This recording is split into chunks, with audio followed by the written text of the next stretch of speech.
ng mga nagbabagang balita. 18 bangkay na recover sa Provident Village sa Marikina. Bilang na namatay, bunsod ng hagupit ng bagyong Ondoy, umabot na sa 75 ayon sa NDCC.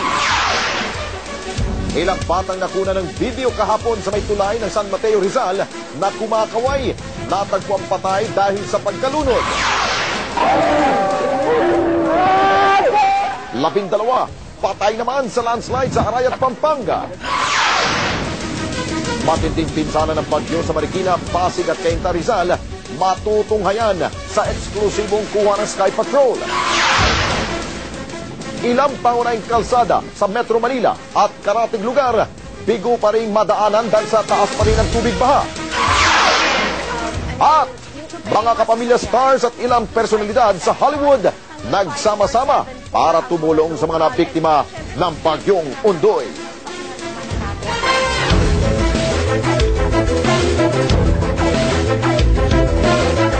Live mula sa ABS-CBN News Center, Manila, ito ang TV Patrol Linggo!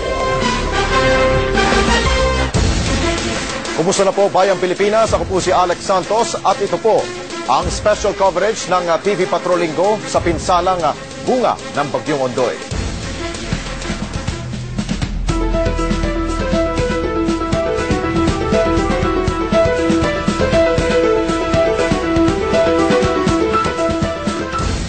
Bangungot para sa mga residente ng Marikina City ang pananalasa ng bagyong Ondoy. Sa ngayon, itinuturing na pinakamatinding binayo ang lungsod, kasunod na rin ang pagkakarecover sa 18 na bangkay sa Provident Village pa lamang. Live mula sa Marikina, nagpapatrol, Zian Ambrosio. Alex, kausap nga natin kanina si Captain Jose Ambrosio, Chief ng Philippine Navy Rescue Team, at sinabi nga niya na 18 bangkay na nare-recover mula dito sa Provident Village, ang isa sa pinakagrabing nasalanta ng bagyo. Gamit ang rubber boat, inuna ang mga bata na isakay para mailabas sa bumabahang Provident Village sa Marikina kanina madaling araw. May 3 buwang sanggol na lalaki ang nai-rescue, pero hindi nito kasama ang magulang niya. Bukod sa mga rubber boat at mga dump truck, pati ang mga payloader ng construction site ginamit na pang-rescue. Naging malagim na eksena naman sa mga nakaligtas na residente ang na-recover ng mga labi na itinipon sa bungad ng subdivision. Karamihan nakuha sa binahan nilang mga bahay. Kaninang tanghali sumama kami sa pag-iikot ng 6x6 trucks ng Philippine Air Force kasama ang DSWD para maihatid ang mga pagkain sa 1,000 mga residente na naiwan sa Provident. Isang lolo na putikan ang isinakay namin sa truck at isa pang matandang lalaki na gumagamit ng tungkod para makalakad. Ganun na lang ang iyak ni Aling Josephine Gozum nang inilabas ng mga sundalo ang katawan ng kanyang 25 anyos na anak na si Juan Paulo Gozum. Tulog yan kahapon siguro. Nung pagdating ko kanina ng alas 5, nakita ko na lang siya doon sa ibaba ng hagdanan. Alex, dumating na nga dito ang Sagip Kapamilya at namigay ng mga relief goods dito. Habang patuloy naman ang rescue operations ng mga rescue team dito. Alex? Maraming salamat, Zian Ambrosio. Nakapanlulumong imahe ang iniwan ng bagyong Ondoy sa ilang lugar sa Metro Manila. Eksklusibong nakuna ng Sky Patrol ang masaklap na pinsala sa Cainta, Pasig at Marikina, pati na rin ang nakakaantig na sitwasyon na mga residente sa paghupa ng bagyo. Nagpapatrol, Jeff Canoy. Mula sa himpapawid, makikita ang kabuang larawan ng Metro Manila matapos ang bagyong Ondoy. Nakapanlulumo ang bakas na iniwan ng isang araw lang na paranalasa ng bagyo. Ang libo-libong mga taga Marikina, lubog pa rin sa tubig baha at putik. Ngayon lang dinasaklolohan ang mga residenteng kahapon pa umaasa ng tulong. Kitang-kita kung paano inililikas ng rescue chopper ang ilang residenteng natrap pa rin sa kanilang mga bubungan. Pero dahil sa limitadong kagamitan at mahirap na sitwasyon sa mga flooded areas, hindi pa rin naging madali ang pagpasok sa kanila ng tulong. Gustuin man ng news team, hindi rin kami pinayagang makababa dahil na rin kasalukuyan noon ang maselang rescue efforts sa mga biktima. Sa lungsod ng Pasig, nagmistulang parking lot ang mga kalsada dahil sa hindi gumagalaw na mga sasakyan. Ang mga tahanan, winasak ng rumagasang baha. Nagmistulang laruan din ang mga nakataob at nakatagilid na mga sasakyan. Ang iba namang residente, namamaybay sa baha sa tulong ng mga kawad ng kuryente.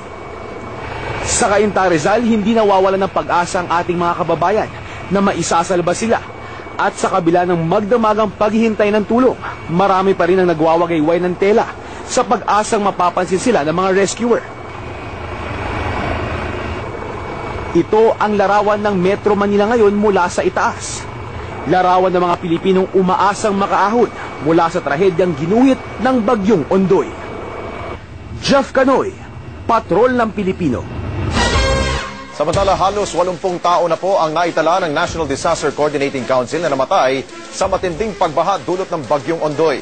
Patuloy naman ang ginagawang search and rescue operations ng mga otoridad. Live na nagpapatrol si Jing Casañeda sa tanggapan ng NDCC. Jing. Alex, isang oras na nagpulong dito sa National Disaster Coordinating Council sa pangunguna ni Pangulong Gloria Macapagal Arroyo kanina at batay na rin sa kanilang inilabas na report, lumalabas sa NDCC na aabot na sa 73 ang patay at 23 ang nawawala habang mahigit 5,000 na ang na-rescue. Aabot naman sa mahigit 300,000 individual ang apektado ng Bagyong Ondoy. Halos 60,000 namang evacuees ang nasa 118 evacuation centers. Nakapagtayo na rin ng mga command posts sa Marikina, Cainta, Pasig at Quezon City. Ayon naman kay Energy Secretary Angelo Reyes, nasa 13% pa ng Metro Manila ang apektado ng power interruption. 25% naman ng NCR ang nananatiling lubog sa tubig baha. Samantalang baha pa rin ang malaking bahagi ng Rizal Province. Kaya inanunsyo ng DOTC na mula ngayon hanggang nasa emergency situation pa ang Metro Manila ay 10 pesos na flat rate ang pasahe sa LRT at MRT at mananatiling 24 hours pa rin ang operasyon ng mga ito. Alex, ipinagutos din ng DTI ang price control sa mga basic goods tulad ng bigas, delata, kandila, gamot, mga baterya at iba pa. Bawal itaas ang presyo ng mga ito at ang sinumang mahuling nagsasamantala ng sitwasyon ay pwedeng makulong at magmulta. Naka-code blue naman ang lahat ng government hospitals sa mga apektadong lugar. Ibig sabihin, lahat ng empleyado ay 24 hours na naka-duty at nakahanda ang lahat ng gamot na kakailanganin tulad ng anti-tetanus shots. Tinututukan ngayon ng DSWD at DOH ang mga evacuation site para tiyaking sapat ang supply ng tubig at maayos ang sanitation at mga palikuran para maiwasan ang pagkalat ng mga sakit. Alex, may pasok ang lahat ng government offices bukas. Samantalang bahala naman ang management ng mga pribadong kumpanya kung may pasok sila o wala. Let's pull together and take care of one another and bring out again the best tradition of the Filipino of sharing and caring. Alex, kasama natin ngayon dito sa NDCC ang OIC ng Office of Civil Defense ng NDCC na si Dr. Anthony Goles. Magandang gabi, sir. Magandang gabi, Jing. Okay, sir, bigyan nyo lang po kami ng update. Ngayong gabi ang itinakda ninyong deadline para sa NDCC na ma-rescue ang lahat ng mga stranded sa mga bubong, yung mga individual na stranded sa bubong ng kanilang mga bahay. Ano pong update ukol dito? Yun po ang utos ni Secretary Gilbert Chodoro na sikapin na ang lahat ng mga nandoon pa sa na kailangan i-rescue, ma-rescue ngayong gabi, no? Ang lahat ng sandatahang lakas ng hukbong sandatahang Pilipinas o ang AFP, ang Philippine National Police, ang Coast Guard, ang mga iba't ibang ahensya ng pamahalaan, nagtutulong-tulong po at minap out po ang pinaka-critical areas gaya po ng Cainta, Pasig, ang pinaka-crucial, no, at ang Marikina. Yan po ang tinututukan ngayon para sa ganun maligtas o ang dapat maligtas sa lalong madaling panahon po. So, ano hong masasabi natin? Ma-reach nyo ba yung deadline na ito? Maliligtas ba natin ang lahat ng mga stranded sa kanilang sa bubong ng kanilang mga bahay? Kahit po ngayon gabi na at wala pong ilaw, tuloy-tuloy pa rin po ang rescue efforts ng mga nabanggit ko mga rescuers at susikapin po nila na magawa o makamit ito deadline na ito. Marami po kasing mga nandoon na strand sa mga kanilang mga bahay na hindi sila nagpapalikas, kundi humihingi na lang ng relief goods. So yun yung isa sa mga nagiging balakid, no, sa rescue efforts sa ginagawa po ng National Disaster Coordinating Council at saka ng mga Local Disaster Coordinating Council. Pero nais po natin mapagbigay alam sa lahat na magmula po kahapon ng umaga, umabot na po sa 5,594 na katao ang nailigtas o nasalba ng mga kawani ng National Disaster Coordinating Council doon sa mga lugar na binaha. Sir, kanina ho'y natalakay sa inyong meeting kung bakit napakabilis ng flash floods at kaakibat na tanong, bakit napakabagal naman ng paghupa ng tubig baha? So ano pong lumabas sa inyong pulong kanina? Well, una po sa lahat, sinabi po ng Pag-asa na umabot po sa 420 millimeters of water ang in 9 hours po, no? At ito ay first in 100 years again, or last 100 years nangyari pa to sa atin. So lahat po tayo first time na experience to. Pangalawa po, bago po dumating ang Typhoon Ondoy, yung tatlong typhoon na sinundan ng Ondoy, pareho pong lugar ang binagsak ng tubig ulan. At yan po ang nagpa-supersaturate ng ating lupa. Nang bumagsak ko ang Typhoon Ondoy, wala na pong pangkakapitan ang tubig ng dulot ng Typhoon Ondoy, at kaya nga po mabilis hong naging baha, o mabilis nagkaroon ng pagbabaha. Dahil ang tubig pupunta na lang doon sa low-lying areas. Yan po ang dahilan kung bakit ganun kabilis ang pagbabaha sa Metro Manila. So sa ngayon ho, hindi natin masasabi, no, kung kailan naman huhupa itong baha na ito. Opo, dahil kasi una po sa lahat talagang sobrang basa na po ang lupa, no? At wala na pong absorption ang lupa. So inaantay po natin na tumigil ang ulan at unti-unting bababa rin ang tubig baha po. Maraming salamat po, Dr. Goles. Maraming rin po salamat. Alex, magdamag na magpapatuloy ang operations dito sa NDCC, at para sa mga gusto pa rin humingi ng tulong, mamaya ifa-flash natin ang mga hotline na pwede nilang tawagan, hindi lamang dito sa NDCC, kundi dyan din sa ating studio, sa ABS-CBN at sa mga LGUs. Alex? Jing, may nabanggit ka kanina na may pasok sa lahat ng government agencies. Ang tanong, paano kung ang isang kawani ng pamahalaan ay biktima ng kalamidad?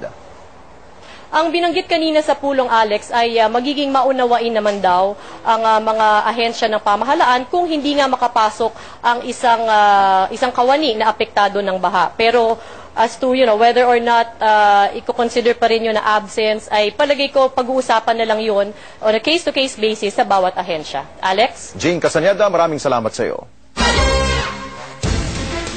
Daan-daang residente ng isang lumubog na village sa Montalban, Rizal ang nailigtas gamit ang mga dump truck ng kanilang barangay.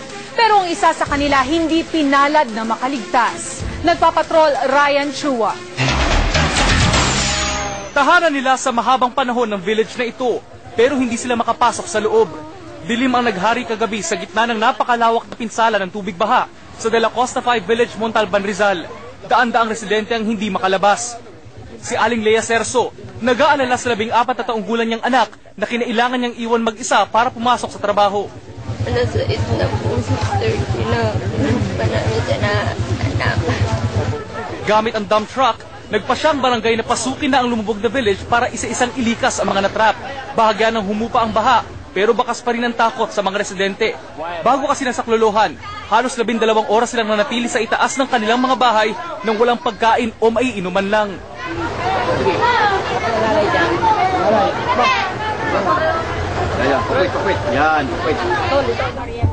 Bangungot para kay Jane ang biglaang pagtaas ng tubig baha habang kasama niya ang 2 anak. Umakyat na kami sa second floor bago pa mangyari kasi hindi na namin maano yung current na tubig kaya umakyat kami sa mas safe na place. Sa kanilang pagsampa sa truck, nakahinga na ng maluwag ang mga residente sa kabila ng siksikan nilang sitwasyon dito. Pero sa bungad ng village, tila na naig pa rin ang lagim ng trahedya nang anurin doon ng bangkay ng hindi pa nakikilalang matandang lalaki na hindi hinalang namatay sa pagkalunod. Tuloy naman ang pagtutok ng mga rescue team sa lugar para sa iba pang posibleng tinamaan ng bagsik ni Ondoy. Ryan Chua, Patrol ng Pilipino. Nagiging desperado na ang mga stranded na residente sa lungsod ng Pasig. Sa kabila ng peligro, kanya-kanya ng diskarte ang mga tao. Masagip lang ang mga kaanak nilang hindi pa rin naaabot ng rescue teams. Live mula sa Pasig City, nagpapatrol Nico Bawa. Nico? Zen, kapit sa patalig ngayon ng mga naipit dito sa baha. Pinipili na lang kasi nila na lumusong at lumangoy sa tubig baha kesa sa maipit dito sa dilim at muling matulog sa mga bubungan. Kagabi pa lang nagsagana ang 3,000 stranded na pasaherong ito sa Ortigas Extension at mga evacuation centers para hintayin humupa ang baha. Ang layo na ng pinanggalingan namin, pagod na kami sir eh. At saka iba yung meron kaming pamilya na nasa bubungang bahay, nasa bubong yung mga tao. Ang lolong ko, hindi matay na sa kakahintay sa pampang ng baha. Bukod kasi sa madilim at apat lang ang pampot, kaya paunti-unti lang ang pag-rescue sa mga biktima. Pero sa pagsikat ng araw kanina, hirap pa rin ang sitwasyon. Si Aling Aida naglupasay na, hindi pa rin kasi nare-rescue ang kanyang 6 na anak. Sa may baligol po, sa may ilog, sa may tabing ilog. Maraming anak, maliliit. Nawala na tuloy ng pasensya ang iba. Si Eric Navidad, ginawang salbabida ang styrofoam at lalagyan ng tubig. Makalangoy lang at makabili ng pagkain sa nagugutom na pamilya. Wala po kami kasi makain eh. Kailangan namin makabili ng pagkain kasi makasama namin na iwan doon sa loob. Wala po kasi mabilihan doon eh. Isa-isa na rin naglabasan ng salbabida at gulong ang mga residente na nagkusa na maglunsad ng sarili nilang rescue operation. Mayroon kami kasing relatives na nandyan sa Riverside subdivision na hindi pa naabot ngayon ng mga rescue team natin. Kaya kami na gagawa ng nag-initiate na kami ng aming sarili para ma-rescue sila. May ilang naglambitin pa sa kable ng kuryente. Pero dahil na rin sa pagpupumilit lumangoy, marami ang nawalan ng malay at muntikan pang malunod. Kinumpirma naman ng Pasig Police ang isang nasawi dahil sa pagkalunod.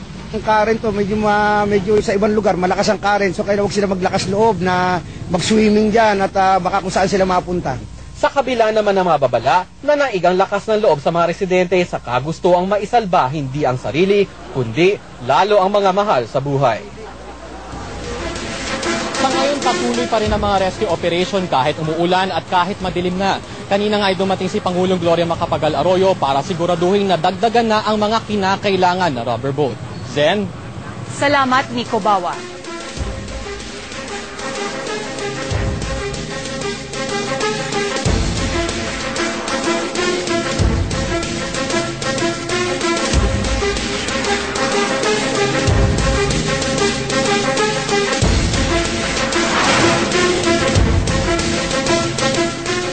Ang pinakahuling balita pa rin po kaugnay sa pananalasa ng Bagyong Ondoy sa pagbabalik po ng TV Patrol Linggo.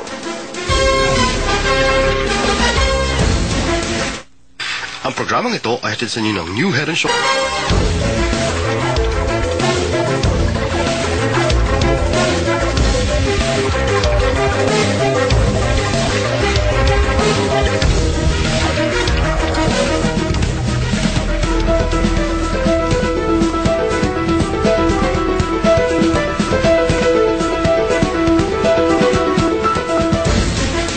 Dalawang patay sa landslide sa bundok ng Arayat sa Pampanga dahil pa rin po sa Bagyong Ondoy. Mula Pampanga, nagpapatrol, Gracie Rutao.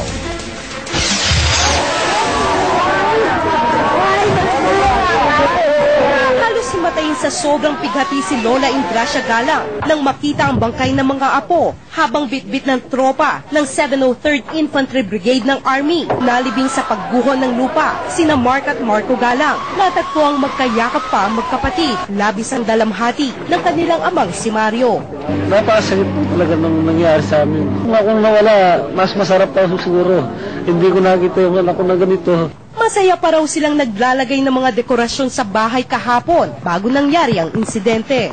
Kabilang sina Mark at Marco sa 12 nahukay sa retrieval operation simula kaninang madaling araw. Maliban sa magkapatid ng Galang, nasawi rin sina Manilyn, Marlon, Macmac, Marilyn, Lily at Catalina ng pamilya de la Cruz at si Riza, Sunny Boy, Raiza, Linlin ng pamilya Portasio. Bagamat natural na kalamidad ang dahilan ng kanilang pagkasawi, sinisisi ng kanilang mga kaanak ang umano'y walang pakundangang pagputol ng puno sa bundok ng Arayat. Planong magtatag ng task force ang mga lokal na opisyal ng probinsya para mapangalagaan ang Mount Arayat nang hindi na raw maulit ang trahedya. Racy Rutao, Patrol ng Pilipino, Arayat, Pampanga. Samantala, pahirapan ang isinasagawang relief and rescue operation sa Cainta at Antipolo City. Dalawa sa mga lugar na hindi pa rin po lubos na mapasok ng rescue team sa mga oras nito. Live mula sa lungsod ng Pasig, nagpapatrol, Roland Castro. Alex, miserable pa rin ang buhay ng ating mga kababayan sa bahagi naman ng Cainta at Antipolo. Hindi pa rin kasi mapasok ng mga rescue team ang karamihan sa mga looban, mga eskinita ng mga subdivision na nakakaranas pa rin naman na hanggang dibdib na tubig baha.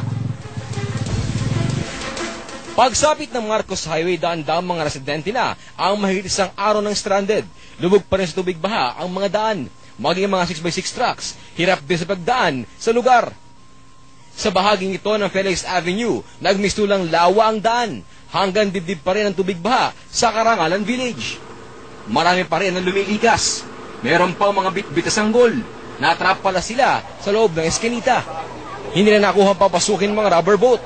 Alas 5 na ng hapon nang mapasok ng mga amphibian vehicle ng Army ang village. Nakabalagbag kasi doon ang mga kotseng inanod ng baha. Bangka, ang sabi nila bangka. May bangka na dumating, hindi man makaya pa rin. Kasi marasugod maraming tao, ito naglalakad. Kaya saan na nangyari dito sa baha?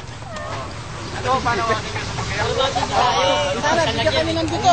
Anong solusyon? Solusyon tutulungan namin. Problema dito. Pagkain. Wala akong makain eh. Sa Antipolo Marcos Highway naman, lubog pa rin sa tubig baha ang mga pribadong subdivision. Pagsapit naman sa mismong gate ng Town and Country Homes, dinetnan pa namin ng bangkay ng matandang lalaking iniiyakan ng kanyang anak. Nalunod daw kasi si Lolo Eduardo Dungo sa kasagsagan ng lampas taong flash flood. Sa taas din ng tubig, mga backhoe loader ng Army ang umikot sa mga subdivision sa Antipolo. Niresyo mga bata at mga matatandang hindi kakayaning lumikas. Sa ngayon, Alex, tuloy pa rin na ginagawa ang pag-rescue ng ating mga kasama sa Philippine Army, ganoon sa Philippine Red Cross at Marines, habang tuloy pa rin naman ang kanilang pag-monitor at delikadong sitwasyon ngayon dito. Medyo maulan ang sitwasyon ngayon sa Cainta, Pasig at dito sa Antipolo. Kaya naman, sabay na rin panawagan nila, Alex, sa mga gamot, medisina at damit at karagdagang rubber boat para mamalabanan ng ating mga kababayan ang trahedyang ito, Alex. Okay, maraming salamat, Roland Castro. Manatili lamang po nakatutok dito sa TV Patrol. Linggo Special Edition, mamaya-maya po. Babalik po kami.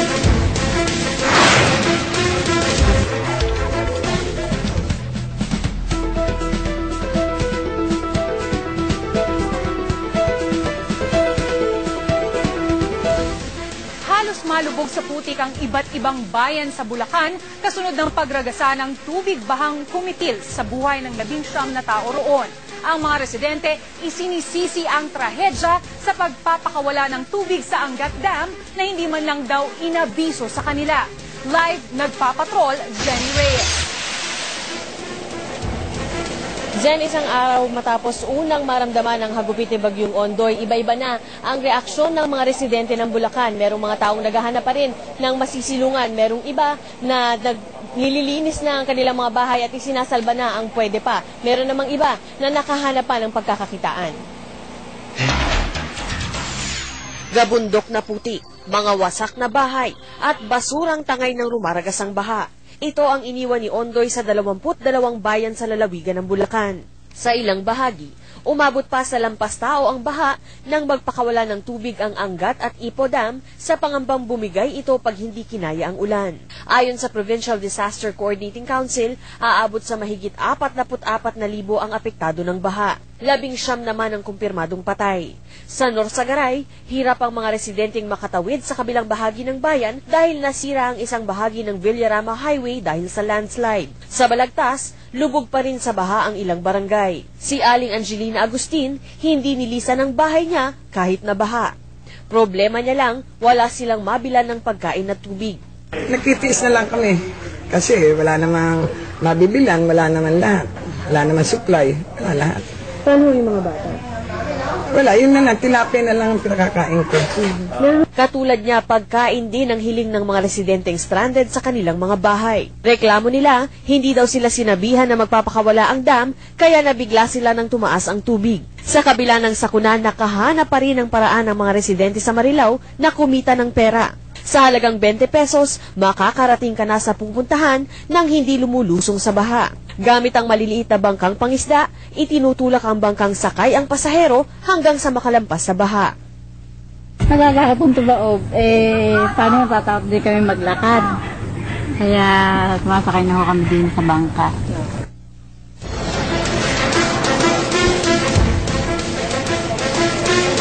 Depende sa magiging lagay ng panahon, bukas daw ay posibleng magpakawala uli ng tubig ang Angat Dam para siguruhin hindi ito masisira kung sakali mang hindi kayanin ng dam ang dami ng tubig. Kaya naman binababalaan na ang mga residente na this time ay maghanda na raw sila at alisin na ang lahat ng gamit nila na pwede nilang isalba. Jen?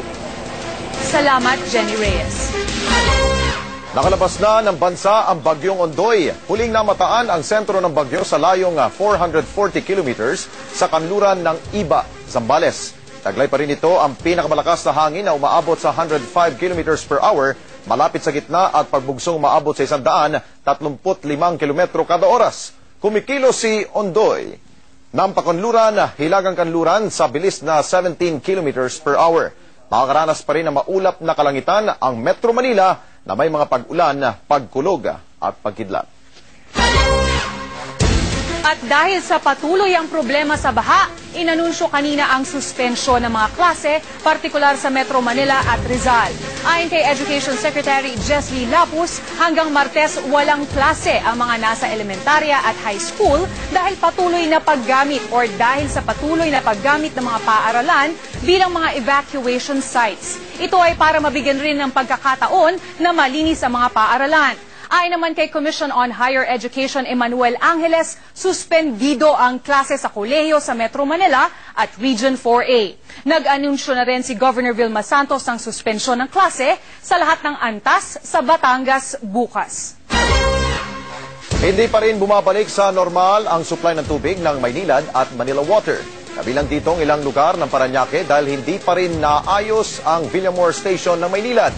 Apektado rin ang supply ng tubig sa Talipapa, Kings Point at Barangay Silangan sa lungsod ng Quezon dahil hindi gumagana ang isa sa 4 na booster na Maynilad sa Fairview. Mahina rin ang supply ng tubig ng kalahati ng Alabang, Muntinlupa dahil lubog pa rin sa tubig baha ang putatan facility ng Maynilad. Sa Cavite, apektado naman ang supply ng tubig sa Noveleta dahil hindi gumagana ang 4 na deep well ng Maynilad. Naibalik naman ng Manila Water ang supply ng tubig sa 90% bahagi ng East Zone, maliban na lamang sa mga binahang lugar ng San Mateo, Rodriguez, Pasig, Taytay, Angono, Binangonan at Marikina. Nagpadala naman ang Manila Water ng 18 water tankers sa San Mateo at San Rafael sa Rodriguez, Rizal. Ang pinakauling balita pa rin po, kaugnay sa pananalasa ng Bagyong Ondoy sa pagbabalik ng TV Patrol Linggo. Ang programang ito ay hatid sa...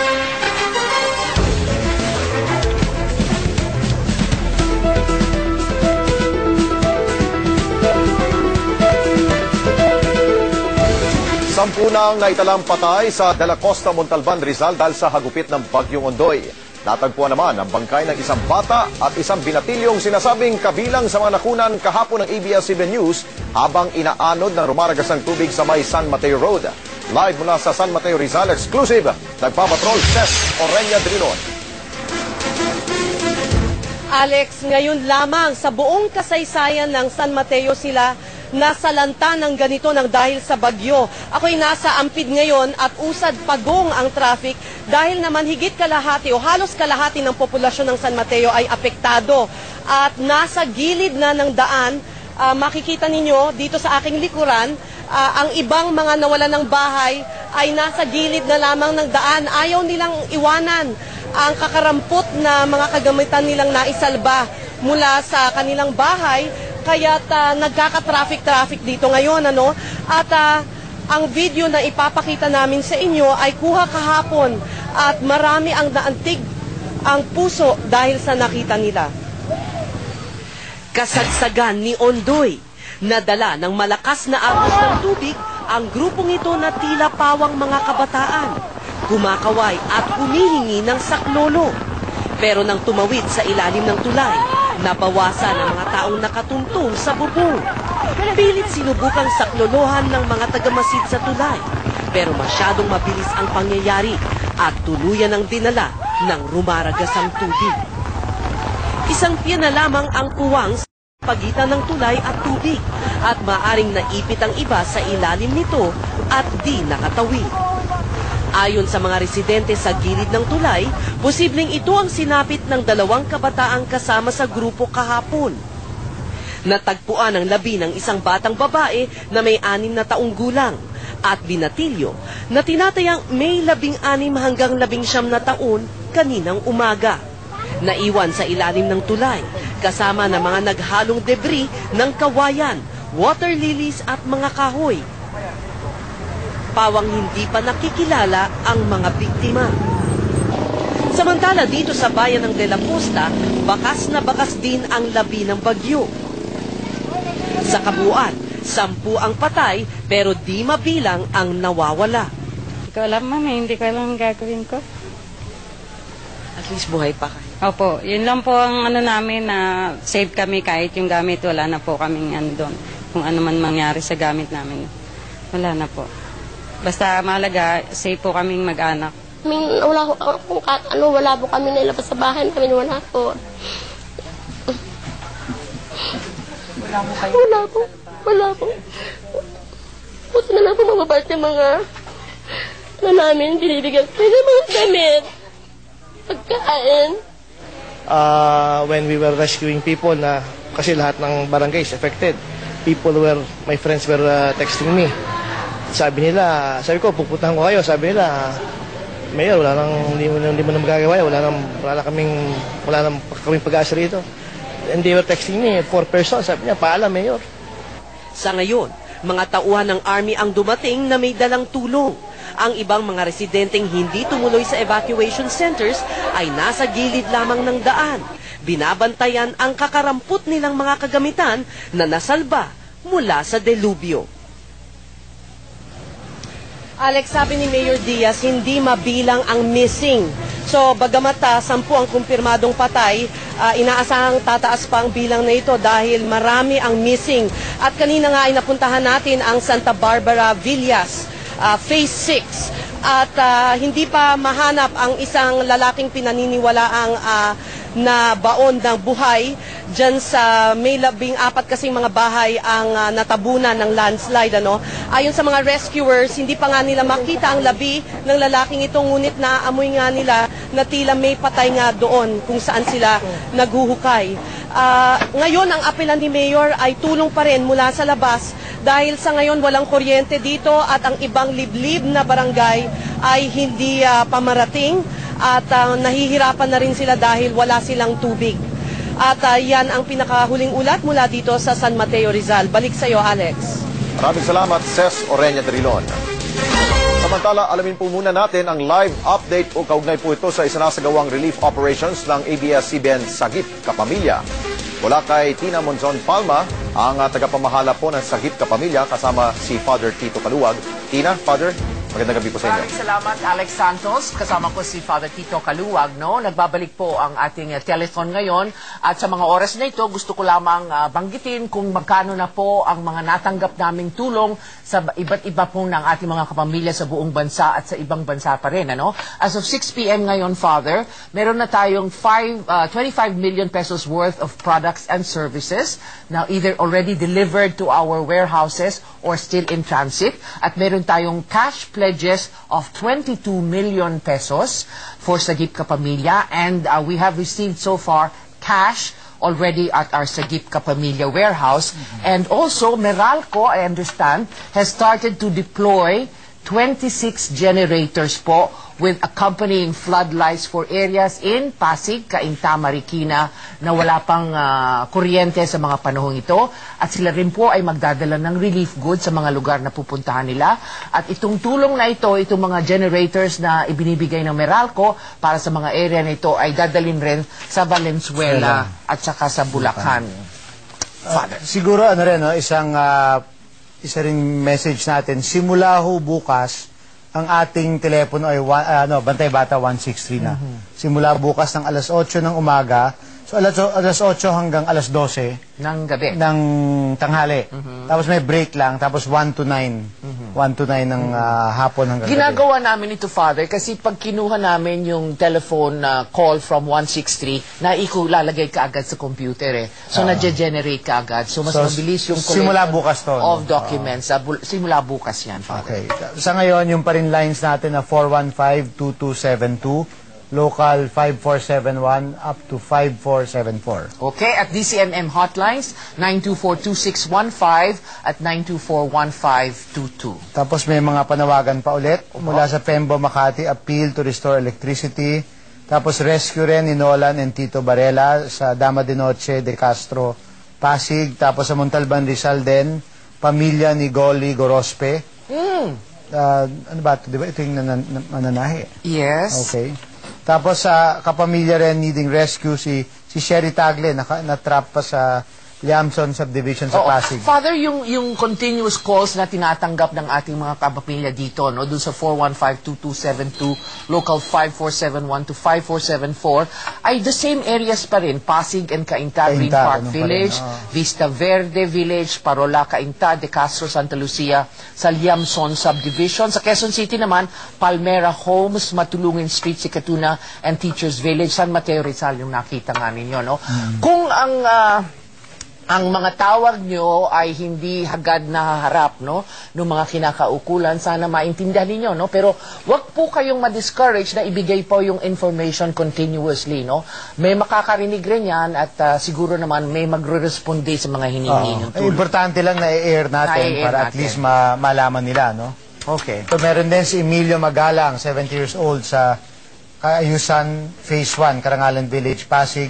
Tapos ito, hipag ni Giselle Sanchez, si Ruth Sanchez sa Riverside Village, Ortigas Extension. Okay. Gusto ko lamang pasalamatan, nakakuha tayo ng at nakausap ko yung Managing Director ng BDO Foundation. Ang BDO Foundation, sa pamumuno ni Tessie Coson, ay magbibigay ng 10 milyong piso. At kami po ay mag-uusap bukas kung paano natin gagamitin to para sa mga biktima ng bagyong Ondoy. At si Gothong Southern Shipping Lines will ship our relief goods to Manila soon as possible time. Ito po ay napakalaking inter-island vessel, ano, na magdadala ng relief goods as soon as we say it's okay for them, no? Pinupuno natin ngayon. Kasi tumatanggap din tayo sa opisina natin sa Cebu, Bacolod, Davao. Yes, so sila po, maraming salamat po sa Gotong. At yung mga gusto pang mag-donate, bukas po ang Sagip Kapamilya Warehouse. Sa gabing ito po ay maaari niyong dalhin sa Sagip Warehouse sa Scout Bayoran. Kung alam niyo yung Tomas Morato at saka Scout Bayoran, kung makikita niyo yung Alex malapit na dito malapit po sa ABS. Doon po dadalhin 2 or 3 blocks, ano? Hanggang 12 midnight po sila. Pero bukas po magbubukas kami ng alas 8 ng umaga sa Bayoran from 8 in the morning until 9 in the evening. Tapos ito ang Shakey's, meron din pledge ng 100,000 plus 300 cases of bottled water. Oo, nabasa ko na yung isa pang nagbigay ng 1 million. Oy, kailangan natin 1 million cash pledge from Emperador and the Bar through Jake Cuenca. Maraming salamat. Sa The Bar at saka si Mark Sung of Land Rover Philippines. They will lend 4x4 vehicles for rescue operations plus 50,000 pesos in cash. Okay. Father, last. Ito may bata na 4 years old, dumaan kanina. Yung tatay niya nag-donate ng mga damit sa pera. Tapos yung 4-year-old girl, si Joanne Gonzalez, dala-dala niya to. Gusto raw niyang i-donate. So dadali natin. Dadali natin sa isang bata. Sige, maraming salamat. Maraming salamat kapamilya sa inyo pong tulong. At sana patuloy pa po ninyong bantayan ang mga pangyayari over DZMM, over ANC, and over ABS. Kayo po ay iniintay namin sa inyong mga tulong na makakarating po sa lahat ng mga nasa lanta ng bagyong Ondoy. Maraming salamat po. Salamat Back to you, Alex. Okay, maraming salamat Tina Monzon Palma at Father Tito Kaluwag. Samantala, kaugnay pa rin po niyan, maging ang mga kapamilya stars ay sumama sa ABS-CBN Telethon para sa mga biktima ng bagyong Ondoy. Lampas 20 milyong pisong halaga ng mga relief goods at 8 milyong pisong cash ang inisyal na nakalap ng programa. Nagpapatrol, Gretchen Fulido. Umaga pa lang, sumama na sa malawakang panawagan ng ABS-CBN ang mga kapamilya celebrities para sa mga nabiktima ng bagyo. Sa pamamagitan ng isang telethon na pinangunahan ni Ms. Tina Monzon Palma, Chris Aquino, Kim Atienza at Father Tito Kaluwag, nangalap ng tulong at donasyon para sa ating mga kababayan. Nakibahagi rin sa telethon sina Piolo Pascual, Gerald Anderson, Melissa Ricks, Jake Cuenca, Kim Chu, Pokwang, Nikki Hill, Mark Bautista, Jed Madela, Karel at Jericho Rosales. Please continue praying and kung kaya niyo po mag-donate, magbigay kayo ng damit, ng pagkain. Ito na po yung tamang panahon para mag-share tayo. Yung mga hindi niyo ginagamit, I'm sure marami pong makikinabang niyan. Lampas 20 milyong pisong halaga ng mga relief goods at 8 milyong pisong cash na ang nakalap mula sa ABS-CBN Telethon na magtutuloy-tuloy para matugunan ang pangangailangan ng mga biktima ng bagyo. Gretchen Fulido, Patrol ng Pilipino. Nakita mo. At yan pong special coverage ng TV Patrol Linggo. Hatid namin mga balitang kailangan nyo malaman. Dahil kung nasa ng balita, naroon kami. Naglilingkod sa inyo, saan man sa mundo. Manatili po lamang nakatutok sa ABS-CBN at ANC o DZNN na rin para sa mga pinakahuling kaganapan sa dinaranas nating kalamidad. Maraming salamat.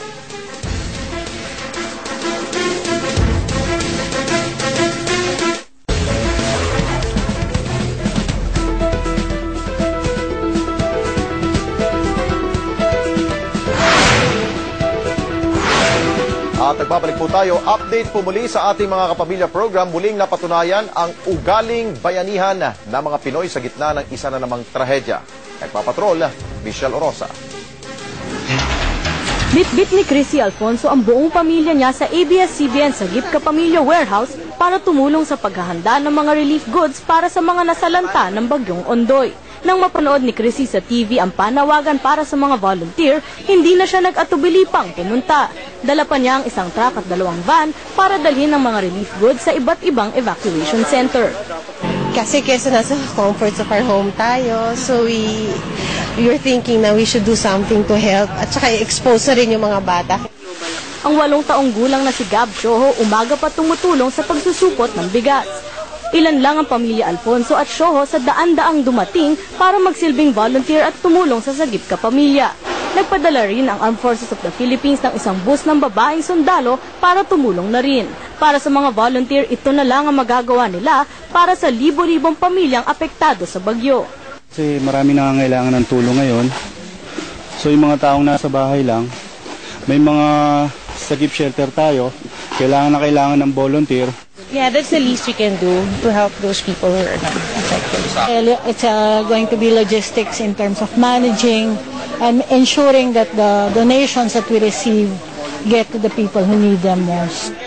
Mahigit 50 sako na relief goods ang agad dinala ng Sagip Kapamilya sa isang paaralan sa Marikina. Kulang-kulang mga 1,000 evacuees ang nandito ngayon sa Concepcion Elementary School mula sa mga barangay Tomana at Libis. Pero dahil maputik, baha at traffic ang mga daan, matagal bago makarating ang tulong dito. Ang ilang residente ng barangay Tomana wala nang magawa kung hindi maghintay. Baka daw umapaw pa daw yung tubig kaya dito pa rin kami hanggang ngayon. Walang rescue yung dumarating sa amin. Yung pamilya ko naiwan sa gitna ng tubig. Nandun sila sa babaw ng bubong. Dahil sa tindi ng trahedya, agad bumuhos ang tulong pati ng mga malalaking kumpanya. Ang Petron, Shell, Total at 7-Eleven binuksan ang kani-kanilang mga istasyon para tumanggap ng donasyon sa mga nabiktima ng bagyo. Ang Banco de Oro Foundation nangakong magbibigay ng 10 milyong piso bilang tulong sa mga pamilya. Ang Republic Cement at Lafarge handang magbigay ng 1 milyong piso. Ang San Miguel Corporation naman pinagamit na ang kanilang mga helicopter sa rescue at relief operations. Patunay lamang ito na sa gitna ng trahedya, walang pinipiling estado ang bawat Pilipino, maiparating lamang ang tulong sa mga kababayang nangangailangan. Michelle Rosa, Patrol ng Pilipino. At manatili lamang po nakantabay sa mga balita mula po dito sa ABS-CBN, ANC, DZMM Radio Patrol 630 at maging DZMM Teleradyo para sa mga pinakahuling kaganapan sa dinaranas nating kalamidad. Maraming salamat at magandang gabi.